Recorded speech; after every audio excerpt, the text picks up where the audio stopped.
El libro de Urantia. Narrado por Alejandro Nevado. Documento 4. Las relaciones de Dios con el universo. El Padre Universal tiene un propósito eterno relacionado con los fenómenos materiales, intelectuales y espirituales del universo de universos, y lo lleva a cabo constantemente. Dios creó los universos por su propia voluntad libre y soberana, y los creó de acuerdo con su propósito omnisapiente y eterno.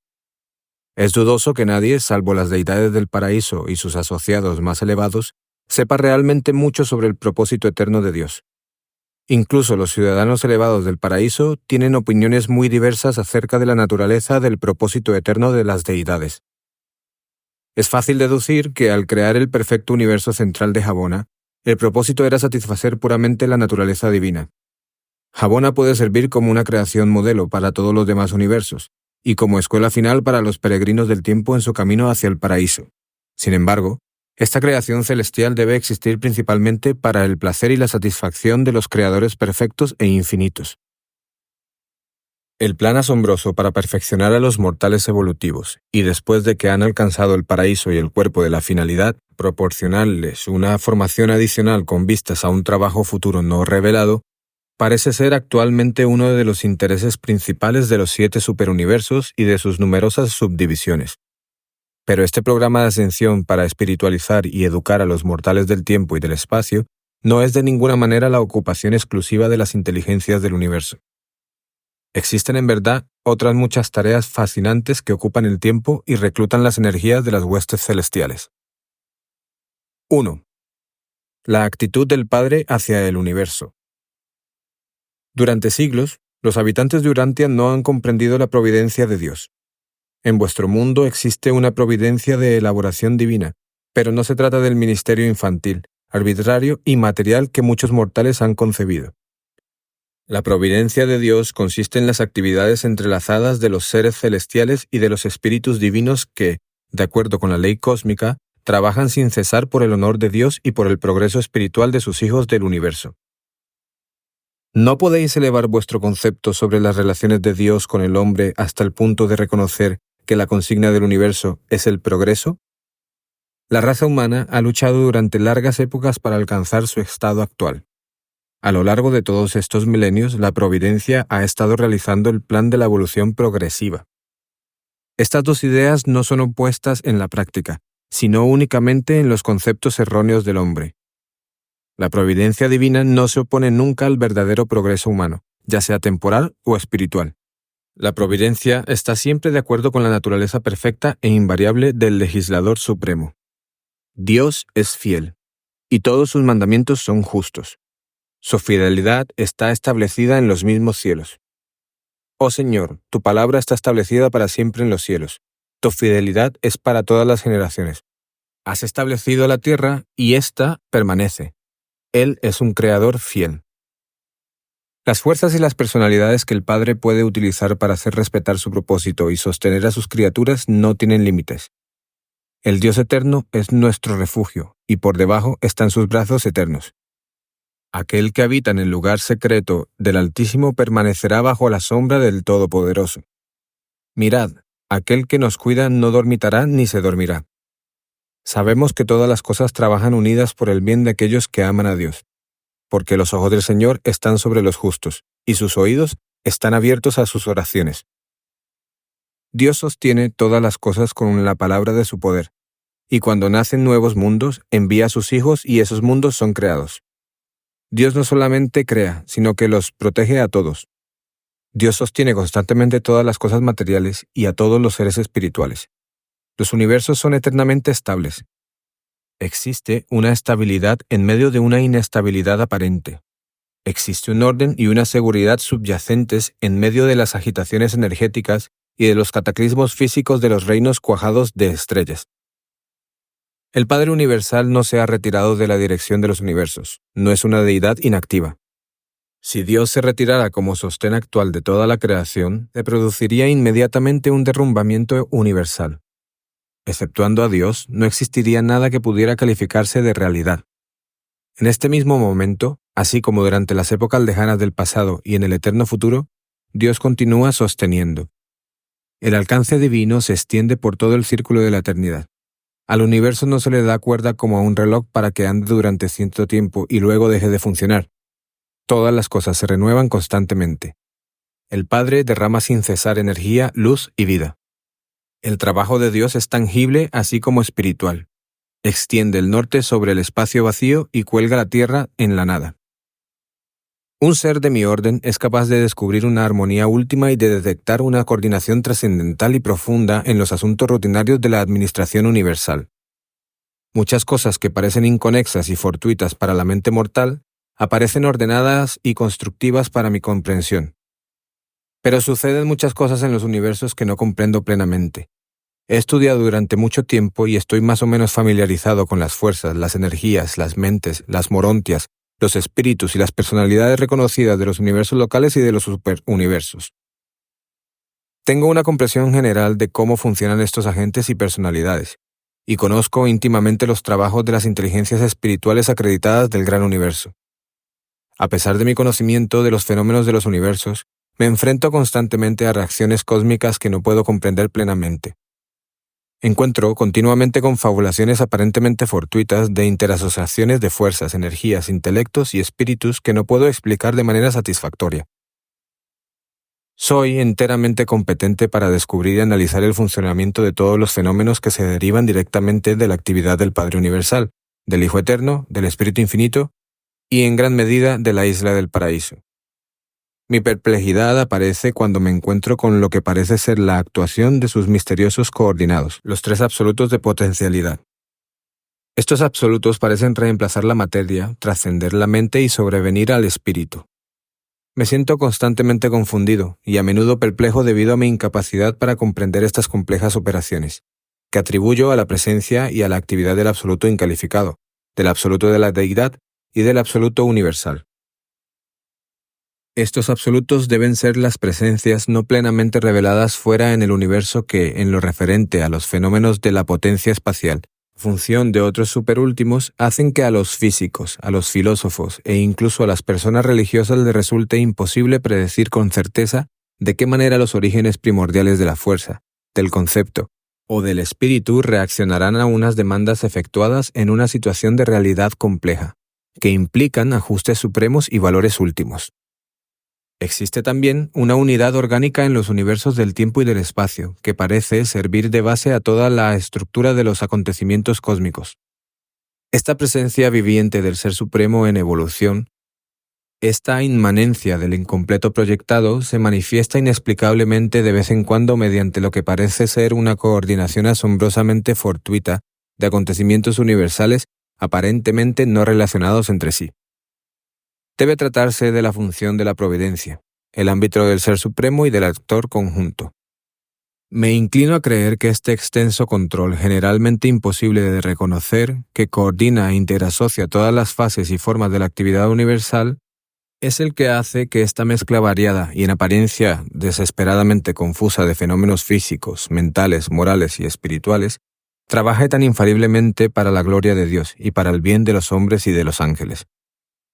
Pero en un sentido más amplio, los accidentes aparentes del cosmos forman parte sin duda del drama finito de la aventura espaciotemporal del infinito en su eterna manipulación de los absolutos. 2. Dios y la naturaleza. La naturaleza es, en un sentido limitado, la constitución física de Dios. El comportamiento o la acción de Dios se encuentra atenuado y provisionalmente modificado por los planes experimentales y las configuraciones evolutivas de un universo local, una constelación, un sistema o un planeta. Dios actúa de acuerdo con una ley bien definida, invariable e inmutable, en todo el extenso universo maestro, pero modifica las pautas de su acción para poder contribuir al comportamiento coordinado y equilibrado de cada universo, constelación, sistema, planeta y personalidad, de conformidad con los objetivos, las intenciones y los planes locales de los proyectos finitos de desarrollo evolutivo. Por eso, la naturaleza tal como la comprende el hombre mortal presenta la base subyacente y el trasfondo fundamental de una deidad invariable y de sus leyes inmutables, las cuales son modificadas, fluctúan y experimentan trastornos debido al funcionamiento de los planes, los objetivos, las configuraciones y las condiciones locales que las fuerzas y las personalidades del universo local, de la constelación, del sistema y del planeta han introducido y están llevando a cabo. Por ejemplo, Las leyes de Dios que han sido ordenadas para Nevadon son modificadas por los planetas establecidos por el Hijo Creador y el espíritu creativo de este universo local.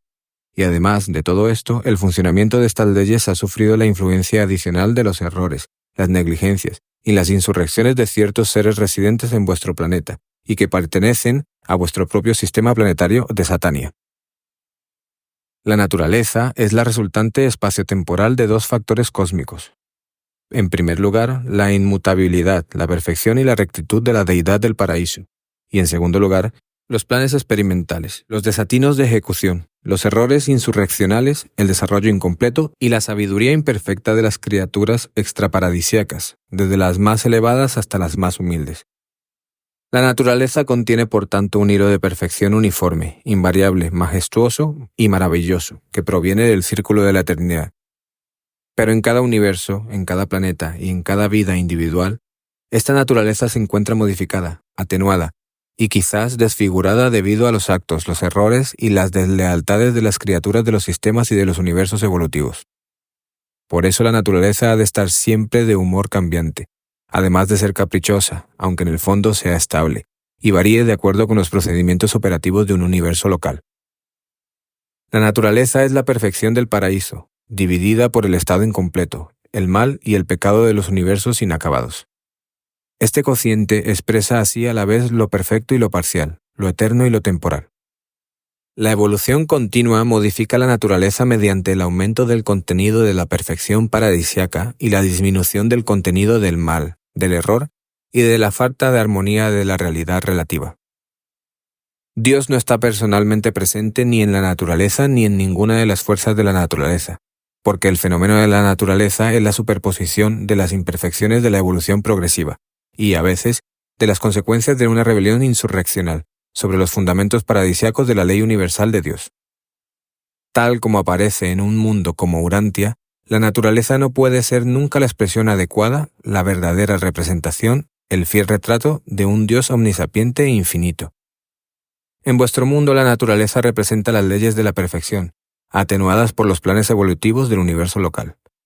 ¿Qué parodia es adorar a la naturaleza porque esté impregnada de Dios en un sentido limitado y restringido, porque sea una fase del poder universal y, por lo tanto, del poder divino? La naturaleza es también una manifestación de los procesos inacabados, incompletos e imperfectos del desarrollo del crecimiento y del progreso de un experimento universal en la evolución cósmica. Los defectos aparentes del mundo natural no indican ningún defecto correspondiente de ese tipo en el carácter de Dios. Las imperfecciones que se observan son más bien las simples detenciones inevitables que se producen durante la exposición de la bobina siempre en movimiento de la película infinita. Estas mismas interrupciones, defectos, de la continuidad de la perfección, son las que hacen posible que la mente finita del hombre material capte un vislumbre fugaz de la realidad divina en el tiempo y en el espacio. Las manifestaciones materiales de la divinidad solo parecen defectuosas para la mente evolutiva del hombre, porque el hombre mortal insiste en mirar los fenómenos de la naturaleza con los ojos físicos, con la visión humana sin la ayuda de la mota morontial o de la revelación, que son sus sustitutos compensatorios en los mundos del tiempo. Y la naturaleza está desfigurada, su hermoso rostro está marcado, sus rasgos están marchitos por la rebelión, la mala conducta, y los pensamientos erróneos de la miríada de criaturas que forman parte de la naturaleza, pero que han contribuido a desfigurarla en el tiempo. No, la naturaleza no es Dios. La naturaleza no es un objeto de adoración. 3. El carácter invariable de Dios. El hombre ha creído durante demasiado tiempo que Dios se parecía a él. Dios no tiene, no ha tenido nunca, y nunca tendrá celos del hombre o de cualquier otro ser del universo de universos. Sabiendo que el Hijo Creador tenía la intención de hacer del hombre la obra maestra de la creación planetaria, el soberano de toda la Tierra, cuando ve que su ser se encuentra dominado por sus propias pasiones más bajas, el espectáculo de verlo doblegado ante los ídolos de madera, de piedra, de oro y de su ambición egoísta, estas sórdidas escenas incitan a Dios y a sus hijos a estar celosos por el hombre, pero nunca del hombre. El Dios eterno es incapaz de cólera y de ira en el sentido de estas emociones humanas y tal como el hombre comprende estas reacciones. Estos sentimientos son mezquinos y despreciables. Apenas son dignos de ser llamados humanos, y mucho menos divinos, Estas actitudes son totalmente ajenas a la naturaleza perfecta y al carácter misericordioso del Padre Universal.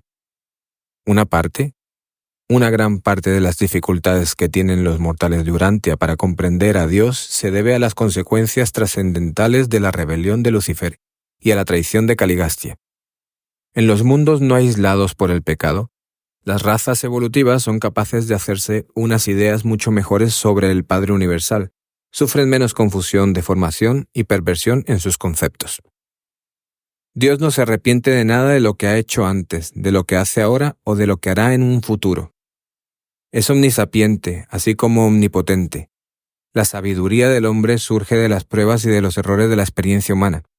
La sabiduría de Dios consiste en la perfección incalificada de su perspicacia universal, infinita, y este preconocimiento divino dirige eficazmente su libre albedrío creativo. El Padre Universal nunca hace nada que produzca tristeza o pesar posteriormente, pero las criaturas volitivas que han sido planeadas y creadas por sus personalidades creadoras en los universos exteriores efectúan elecciones desacertadas y a veces producen emociones de divina tristeza en la personalidad de sus padres creadores.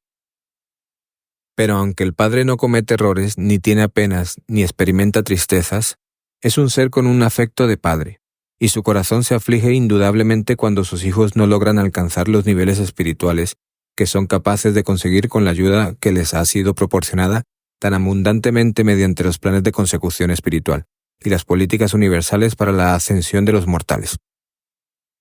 La bondad infinita del Padre se encuentra más allá de la comprensión de la mente finita del tiempo. De ahí que deba proporcionarse siempre un contraste con el mal relativo, no con el pecado, para mostrar efectivamente todas las fases de la bondad relativa. La perspicacia imperfecta de los mortales solo puede discernir la perfección de la bondad divina porque ésta se halla en una asociación de contraste con la imperfección relativa en las relaciones del tiempo y la materia, en los movimientos del espacio. El carácter de Dios es infinitamente superhumano. Por eso, esta naturaleza de la divinidad ha de ser personalizada, como en los hijos divinos, antes incluso de que pueda ser captada mediante la fe por la mente finita del hombre. 4. La comprensión de Dios. Dios es el único ser estacionario, autosuficiente e invariable en todo el universo de universos, y no tiene exterior ni más allá, ni pasado ni futuro. Dios es energía intencional, espíritu creador, y voluntad absoluta, y estos atributos existen por sí mismos y son universales. Puesto que Dios existe por sí mismo, es absolutamente independiente. La identidad misma de Dios es contraria al cambio. Yo, el Señor, no cambio.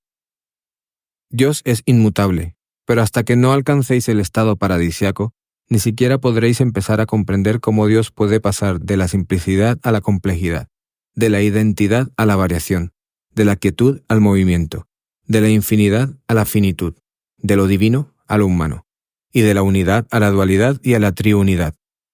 Dios puede modificar así las manifestaciones de su absolutidad porque la inmutabilidad divina no implica la inmovilidad. Dios tiene voluntad.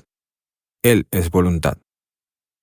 Dios es el ser que se determina absolutamente a sí mismo. No existen límites a sus reacciones en el universo, salvo aquellos que se impone a sí mismo, y los actos de su libre albedrío solo están condicionados por aquellas cualidades divinas y aquellos atributos perfectos que caracterizan de manera inherente su naturaleza eterna. Por eso, la relación de Dios con el universo es la de un ser de bondad final más la de un libre albedrío de infinidad creativa. El absoluto Padre es el creador del universo central y perfecto, y el Padre de todos los demás creadores.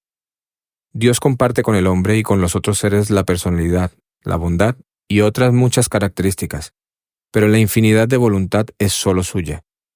Dios solo está limitado en sus actos creadores por los sentimientos de su naturaleza eterna y por los dictados de su sabiduría infinita. Dios solo elige personalmente aquello que es infinitamente perfecto. De ahí la perfección celestial del universo central.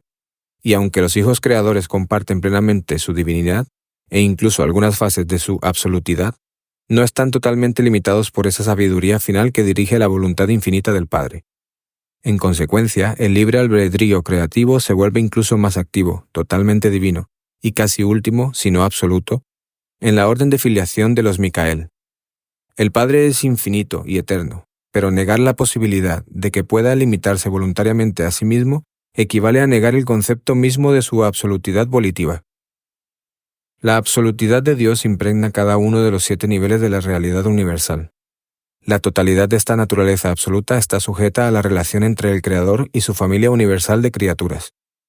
La precisión puede caracterizar a la justicia trinitaria en el universo de universos, pero en todas sus extensas relaciones familiares con las criaturas del tiempo, el Dios de los universos está gobernado por el sentimiento divino. En primer y en último lugar, eternamente, el Dios infinito es un Padre. De todos los títulos posibles con los que podría ser conocido de manera apropiada, se me ha encargado de describir al Dios de toda la creación como el Padre universal. En Dios Padre, las acciones de su libre albedrío no están dirigidas por el poder ni guiadas por el solo intelecto. La personalidad divina se puede definir como que consiste en un espíritu y se manifiesta a los universos como amor. Por eso, en todas sus relaciones personales con las personalidades de las criaturas de los universos, la fuente centroprimera es siempre y consecuentemente un Padre amoroso. Dios es un Padre en el sentido más elevado del término. Está eternamente motivado por el idealismo perfecto del amor divino, y esta tierna naturaleza encuentra su expresión más poderosa y su mayor satisfacción en el hecho de amar y ser amado. En la ciencia, Dios es la causa primera. En la religión, el Padre universal y amoroso. En la filosofía, el único ser que existe por sí mismo, no dependiendo de ningún otro ser para existir, pero que confiere benéficamente la realidad de la existencia a todas las cosas y a todos los demás seres. Pero se necesita la revelación para mostrar que la causa primera de la ciencia y la unidad existente por sí misma de la filosofía son el Dios de la religión, lleno de misericordia y de bondad, y empeñado en llevar a cabo la supervivencia eterna de sus hijos terrestres. Anhelamos el concepto infinito, pero adoramos la idea experiencia de Dios. Nuestra capacidad para captar en cualquier momento y lugar los factores de personalidad y de divinidad de nuestro concepto más elevado de la deidad. La conciencia de llevar una vida humana victoriosa en la tierra nace de esa fe de la criatura que, cuando se enfrenta con el terrible espectáculo de las limitaciones humanas, se atreve a desafiar cada episodio recurrente de la existencia, declarando infaliblemente: aunque yo no pueda hacer esto, alguien vive en mí que puede hacerlo y lo hará. Una parte del absoluto Padre del universo de universos. Esta es la victoria que triunfa sobre el mundo, vuestra fe misma. 5. Ideas erróneas sobre Dios. La tradición religiosa es la historia imperfectamente conservada de las experiencias de los hombres que conocían a Dios en las épocas pasadas. Pero estos relatos son poco fiables como guías para llevar una vida religiosa, como fuentes de información verídica sobre el Padre universal. Estas creencias antiguas han sido invariablemente alteradas por el hecho de que el hombre primitivo era un creador de mitos. Una de las mayores fuentes de confusión en Urantia acerca de la naturaleza de Dios proviene de que vuestros libros sagrados no han logrado distinguir claramente entre las personalidades de la Trinidad del Paraíso, ni entre la deidad del paraíso y los creadores y administradores de los universos locales. Durante las dispensaciones pasadas, en las que existía una comprensión parcial, vuestros sacerdotes y profetas no lograron diferenciar claramente entre los príncipes planetarios, los soberanos de los sistemas, los padres de las constelaciones, los hijos creadores, los gobernantes de los superuniversos, el Ser Supremo y el Padre Universal. Muchos mensajes de personalidades subordinadas, tales como los portadores de vida y diversas órdenes de ángeles, han sido presentados en vuestros escritos como procedentes de Dios mismo. El pensamiento religioso urantiano confunde todavía las personalidades asociadas de la deidad con el propio Padre Universal, de manera que todos están incluidos bajo una misma denominación. Los habitantes de Urantia continúan sufriendo la influencia de los conceptos primitivos sobre Dios. Los dioses que se comportan de manera violenta en la tormenta, que hacen temblar la tierra en su cólera y fulminan a los hombres en su ira, que infligen el juicio de su descontento en las épocas de escasez y de inundaciones. Estos son los dioses de la religión primitiva, no son los dioses que viven y gobiernan en los universos. Estos conceptos son una reliquia de los tiempos en los que los hombres suponían que el universo estaba dirigido y dominado por los caprichos de estos dioses imaginarios. Pero el hombre mortal empieza a darse cuenta de que vive en un universo de ley y de orden relativos en los que se refiere a la política y a la conducta administrativa de los creadores supremos y de los controladores supremos. La idea bárbara de apaciguar a un Dios enojado, de hacerse propicio a un Señor ofendido, de obtener los valores de la deidad mediante los sacrificios y penitencias e incluso por medio del derramamiento de sangre, representa una religión totalmente pueril y primitiva, una filosofía indigna de una época iluminada por la ciencia y la verdad. Estas creencias son completamente repulsivas para los seres celestiales y los gobernantes divinos que sirven y reinan en los universos. Es una afrenta a Dios creer, sostener o enseñar que hace falta derramar sangre inocente para ganar su favor o desviar una cólera divina ficticia. Los hebreos creían que sin derramamiento de sangre no podía haber remisión de los pecados. No se habían liberado de la antigua idea pagana de que solo la vista de la sangre podía apaciguar a los dioses, aunque Moisés había realizado un progreso notable cuando prohibió los sacrificios humanos y los sustituyó por los sacrificios ceremoniales de animales, apropiados para la mentalidad primitiva de sus seguidores que eran beduinos infantiles. La donación de un hijo paradisíaco en vuestro mundo fue inherente a la situación de cierre de una era planetaria, fue inevitable y no era obligatoria para conseguir el favor de Dios. También dio la casualidad de que esta donación fue el acto final personal de un hijo creador en su larga aventura por lograr la soberanía experiencial de su universo.